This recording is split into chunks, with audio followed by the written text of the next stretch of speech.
डिंगे आले काय? काय गाय? अगं जरा हापशीवरून पाणी घेऊन ये जा. अगं आई मला शाळेत जायचंय ग. अगं मग तुला अडवलंय का कुणी? पण आधी पाणी घेऊन ये ना. आई मी शाळेतून आल्यावर जाते ना ग. अगं पाणी नाही आणलंस तर भाकऱ्या कशा होणार? आणि दुपारचं जेवण पण मिळायचं नाही तुम्हासनी. जा. अगं आई गुणाची ना बाय माझी, ऐकणार नाही वय आईचं. घे ती कळशीनी जागू मन. काय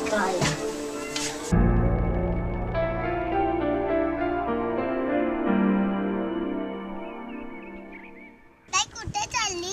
अरे मी पाणी आणायला चालली रे. मी पण येतो. नाही नाही यायचं म्हणलं ना. नाही मी पण येतो. मी लई लांब जाणार आहे रे. मला यायचंय ना. नाही यायचं. मला यायचंय. बरं चल. ताई मी 2 मिनिटात येतो. आता कुठे चालला?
पाणी म्हणजे श्वास, पाणी म्हणजे जीवन. पाण्याच्या एका थेंबासाठी इथे प्रत्येक जण वण फिरतोय. हाती नाही लागत पाणी तेव्हा जिभेवरची थुंकी गिळतो.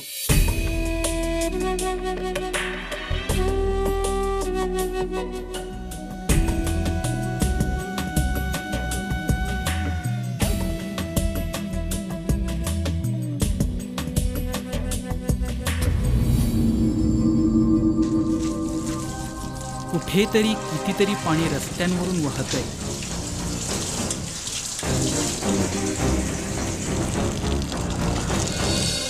कुठेतरी कोणीतरी आशेने कोरड्या विहिरीत वाकून पाहतंय.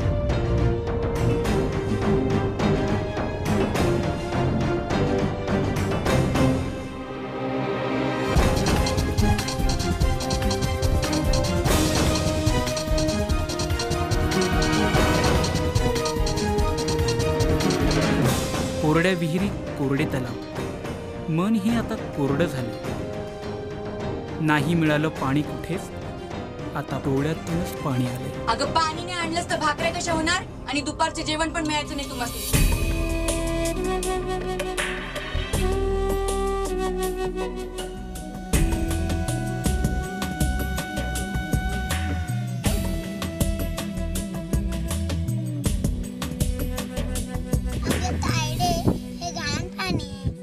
आपल्या घरी पाणी नाही ना. जेवायला पाणी न्यायलाच पाहिजे. ठीक आहे.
आजही कित्येक लोक पाण्याच्या त्या एका थेंबासाठी कोसोमैल जातात. आपण वाचवलेला प्रत्येक थेंब कुठेतरी कोणाची तरी तहान भागवू शकतो.